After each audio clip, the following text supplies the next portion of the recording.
Learn the most advanced recruiting techniques. Land the most desirable talent. Launch your company towards massive success. This is the Higher Power Radio Show with Rick Girard.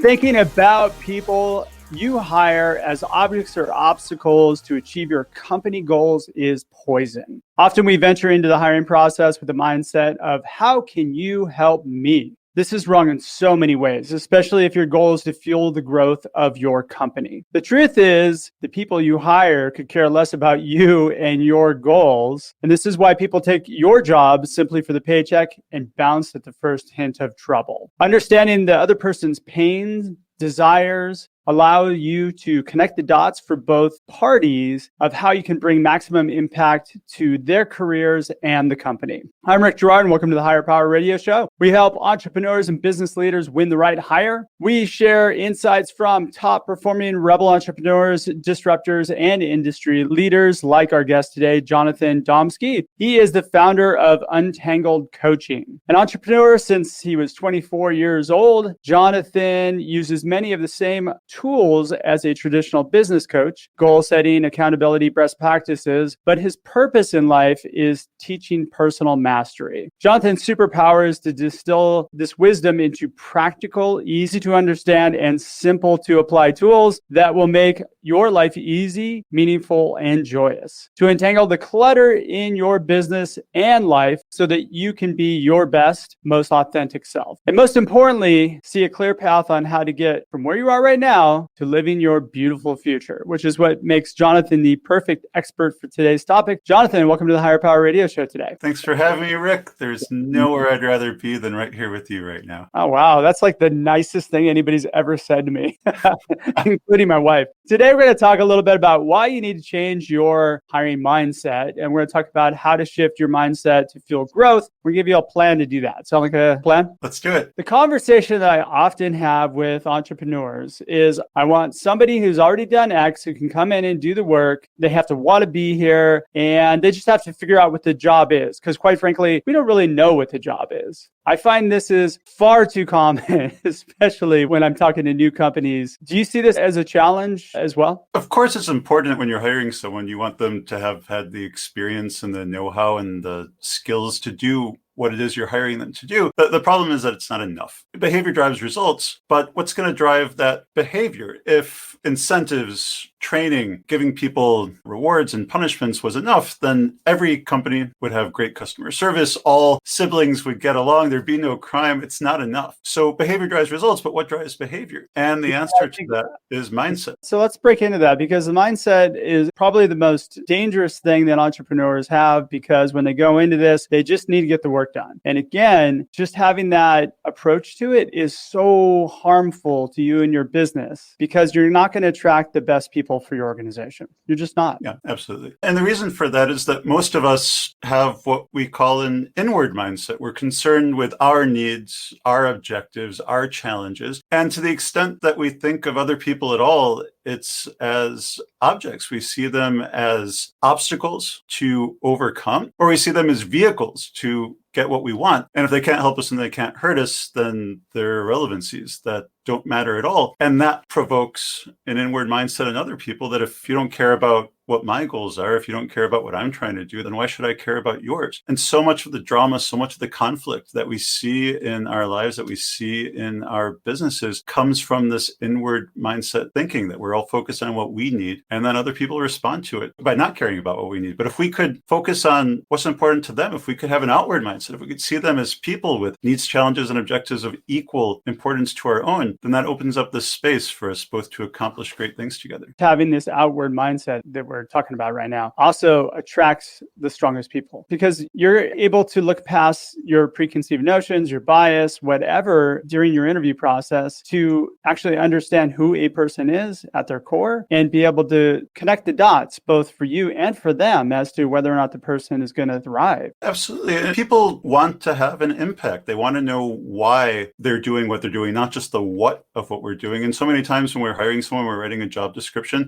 We write it with an inward mindset. We're saying, here's what you need to do. And it's left up to the person to understand what's the impact they're having, what's the purpose of what they're doing. Let's say that you're hiring a customer service person, and part of the description is must be able to handle 50 calls an hour or whatever it is. Sure, that's the what that they're doing, but the outward mindset goal isn't to process 50 calls, it's to help solve 50 clients' problems an hour. Yeah. And if they're focused just on the inputs, what you're doing, it misses the whole point of why the job exists in the first place. Having to service 50 calls an hour would turn most people off. But solving 50 problems an hour, it would probably be alluring to the right person. For the right person, it's exciting. I get to help people. That's why I got into customer service in the first place, or whatever the job is. And if the goal, if the systems inside the company, if the reward systems inside the company, the success metrics, if they measure those inward things, well, then it doesn't matter if the person has an outward mindset. It doesn't matter if the person is really interested in having an impact. People are going to conform to the incentives and the structures of the organization. So it goes beyond just interviewing, it goes beyond hiring. In order to have people working together on these common goals, giving the most of themselves and not just being compliant, but contributing, cooperating, then they need to know what those goals are and they need to be able to work with some autonomy to have that impact. And this is important to a company. Why? Rick, let's illustrate it with a quick example. Let's pretend that you and I are standing at the top of a hill and I give you a ball and I ask you to push the ball down the hill. What's going to happen to the ball? It's going to go downhill. It's going to go down the hill. The ball is an object. You push the ball and it just does what you tell it to do. Let's pretend that you and I are standing at the top of the hill and you decide to push me down the hill. What's going to happen? Oh, I'm really strong, so you're going down the hill, buddy.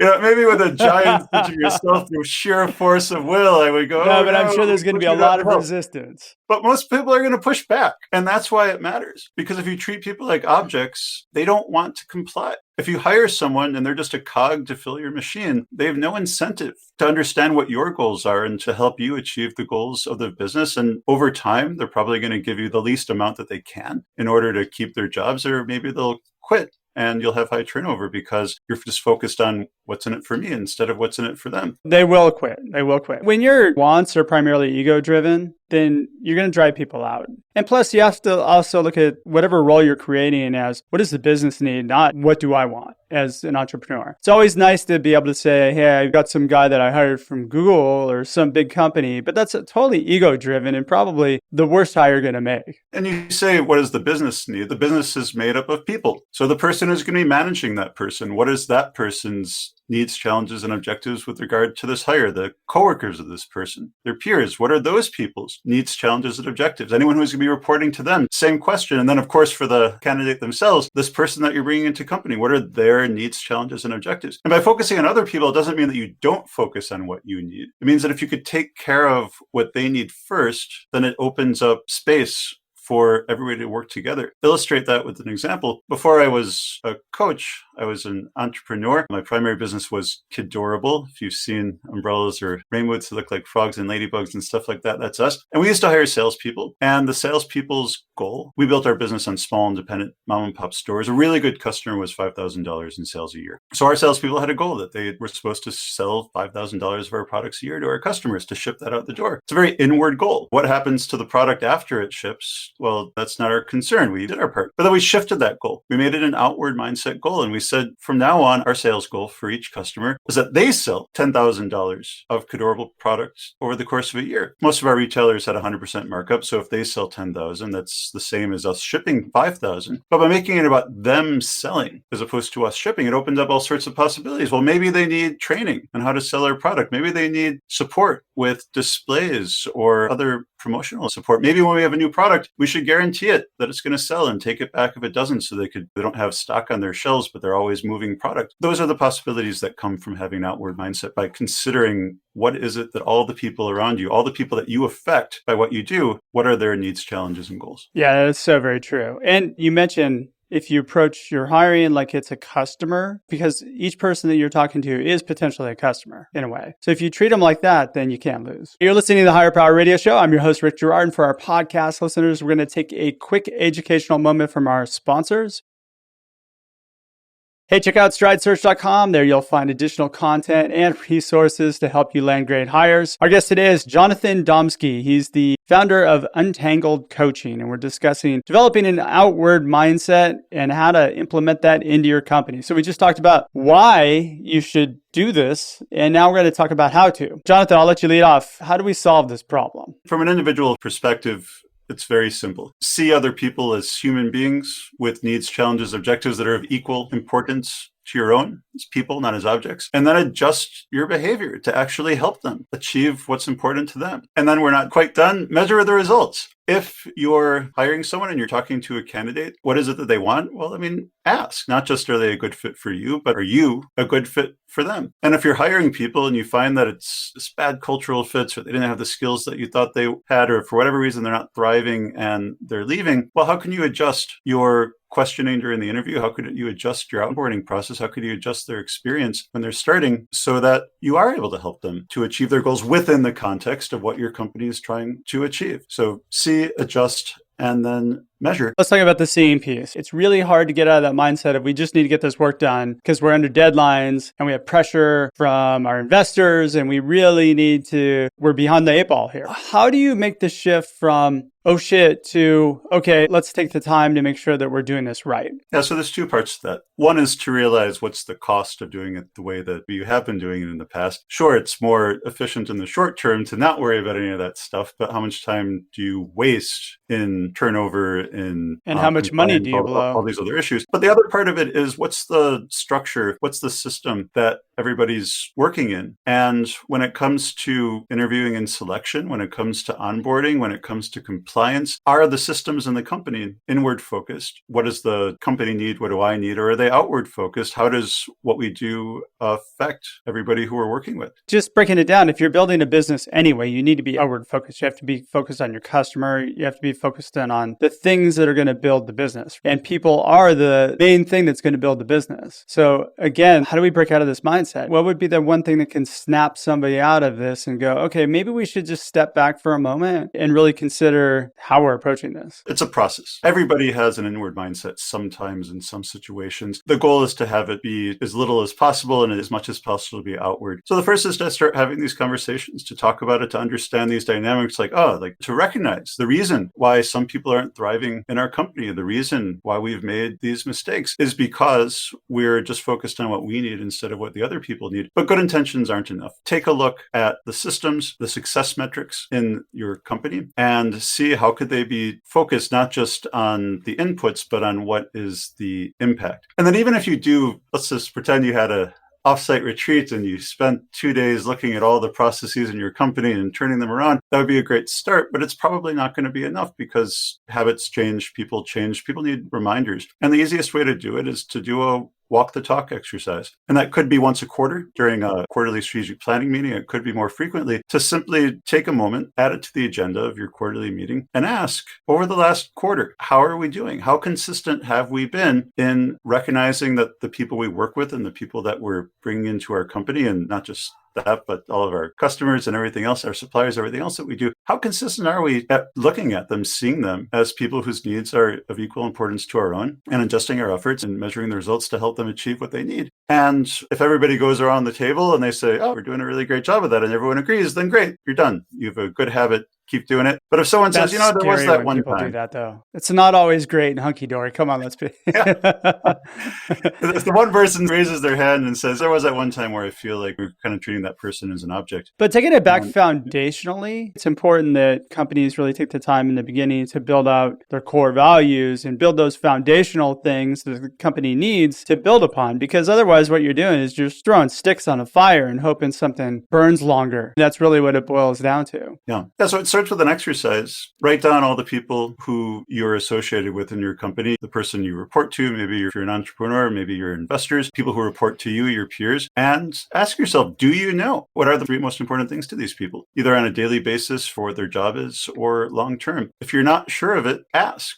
And then get in the habit of asking them, what more could I do to help you achieve your goals? And then see how they respond when now it's time for you to work on what the group's goals are. So this is the second part where we're talking about adjust your efforts to actually help them. So you're basically taking the people within your circle and saying, hey, look at how can we make things better for you? When it comes to adjusting your efforts and measuring the results, look at what the results have been. The people that you're bringing into your company, what is turnover? When they leave, if you do an exit interview, what is the reason why they left? Why wasn't the company able to be the vehicle that that person needed in order to achieve their goals, to thrive within the company? If there's conflict with their teammates, if there's conflict with the person they report to, what was the part that was missing? Do that root cause analysis and then adjust the interview process and the onboarding process for the next person to make sure you get it right. You have an interesting point you brought up. So it makes me think that you really need to start to listen to your people and listen to what's going on to understand and not to respond. Take the time to understand who this person is and how can I help them. That's something that really doesn't happen in an interview process too much. Thirdly, then taking that information and helping to connect the dots. And what I mean is value load every challenge that you have into that person's desires and allow them to make up their own mind whether or not they're going to be the person who's going to be able to make that impact for you. And when you talk about for the challenges that you have, make a list. Any challenge you have that involves other people, make a list. What are all the parts of this problem where you're the solution? What are all the parts of the challenge where someone else is the solution? And sure, we're working in a complex organization. You need everybody to work at the same direction, but to have the orientation that as far as I'm concerned, the problem is me. And just to start with that. And then what's the action that that orientation invites? Instead of waiting for someone else to improve their behavior, as far as I'm concerned, the problem is me. What's the one thing I could do to move this forward? Do that thing and then see what happens. Okay. The last piece is measure results. So how do we measure these results? So within the hiring context, measuring the results could be from over time with employee surveys. It could be with retention. How good a job is the company doing in helping the employees progress with their career and achieve their goals within the context of the company? Asking their peers, asking the person that your hire is reporting to, how is this person working out? Is this who we wanted? And if the answer is yes, pat yourself on the back for doing a great job. And if the answer is no, well, then talk to them again. Talk to that manager, talk to that employee and ask, what are your needs, challenges, and objectives? How can I help you achieve those within the context of the company? And as they see you reaching out to them and helping them achieve their goals, they're going to give more effort and move from compliance to cooperation and actively supporting the goals of the company. Yeah, I would add a couple other metrics. It's really important that you track interview experience, Glassdoor reviews, and the feedback that you're getting from that interview process. Because if you're doing things properly and you're prepping people and you're giving them a good experience, even if they're not the right person, if you're listening to them and you can connect those dots for them and they understand, well, this isn't probably not the right role for me or the right company for me, then it puts them in a position where they're having a good experience, they get closure, and then you get good Glassdoor reviews, which nobody writes those except for people who work at the company. But the other thing would be save time. In your interview process, I think it's really important to save the time of the people who are interviewing so they can be focused more on the more important things within the business. But when somebody gets to a certain step in the interview process, have a system of checks and balances in there so that you're not going through a whole interview process with somebody and then passing on it, or interviewing way too many people. And don't forget about the person who's doing the interviewing as well. If you're an entrepreneur or a manager, you have other people who hire people in your company. There's a business that I work with, Ztejas Southwest Grill. They're in Phoenix and Austin, Texas. And they have 4 locations, and it's up to the individual general managers for each location to do all the hiring. And I was talking with the COO, and there were some frustrations that they weren't always hiring the best people. There are all sorts of mismatches. So we talked about it. What is it that your general managers need in order to be better interviewers? Well, they've never been trained on training and a hiring process. They've never been trained in the hiring process. So instead of having your review process, a meeting with the GM and, you're not so great at hiring, or there's all these problems in the store, instead of using that review process to punish or to reward people, flipping that around as an outward mindset process would be, what do you need in order to be a better interviewer? What do you need in order to be able to hire better? And maybe it's resources like this one. You need to listen to Higher Power. Maybe it's having them read Who, or Rick, I understand you have a book that's going to come out soon that's going to displace that. I'd love to hear more about that. But what are the people in the company who are doing your hiring, who are doing your onboarding? What do they need in order to be successful in their roles? It's funny. I was talking to a VP a couple weeks back, and he said to me, in my career, I've had about an hour of interview training my whole career. So that's one of the most important things we do. We hire the right people, and the people solve all the problems. So we're getting pretty close on time. Jonathan, what would be 2 or 3 key takeaways you can give the audience that can plug into the business today? First, just remember, see other people as people with needs that are equal in importance to your own. Adjust your efforts to help them achieve those goals and then measure the results so that frees up that space for possibility for everybody to work in the same direction. As far as I'm concerned, the problem starts with me. So powerful. 90% of the conflicts, the drama that happens in our lives is because we want other people to change. But if we change first, it inspires them to do so as well. And the last thing that I would leave with people is look around your company, look around your life. Who is someone in your life who needs something more than you've been giving them? What is something that you can do to help them with their objectives today? Perfect. Well, shoot, Jonathan, thanks so much for your time investment today. And I want to welcome you to the Higher Power Radio community. What would be the best way in which members of the audience can find you? Anything you want to plug? Go for it. Yeah, the best place to find me is on my website, www.untangled-coaching.com. Don't forget the dash, untangled-coaching.com. On that homepage, you will see a sign-up sheet for my monthly free Zoom workshops, and I will be giving a workshop on April 21st on this topic on power of an outward mindset, how to apply it to your business and your life. Sign up for it, and I'll give you an email for how to attend that. Nice. I want to thank you for tuning into this week's episode of Higher Power. A quick thanks to our team, Brian Colburn, Andrea Ballin, and Ayla Gerard. If you're listening to the podcast, please subscribe, review, and share. We're listening and we welcome your feedback after all this show is for you. Join the Higher Power Radio community at Higher, H-I-R-E, Power, P-O-W-E-R, radio, R-A-D-I-O.com. Or you can drop me an email at rick@stridesearch.com. Tune in next week. Our guest is going to be Adam Stonehawker. He is head of sales at Blue Rocket Incorporated. I'm your host, Rick Gerard, and you have been listening to the Higher Power Radio Show. Aloha. Thank you for listening to Higher Power Radio. Catch our LinkedIn Live show every Tuesday at noon or download the podcast on iHeartRadio, iTunes, YouTube, or your favorite podcast platform. We appreciate you joining us on Higher Power Radio with your guide to recruitment success, Rick Gerard.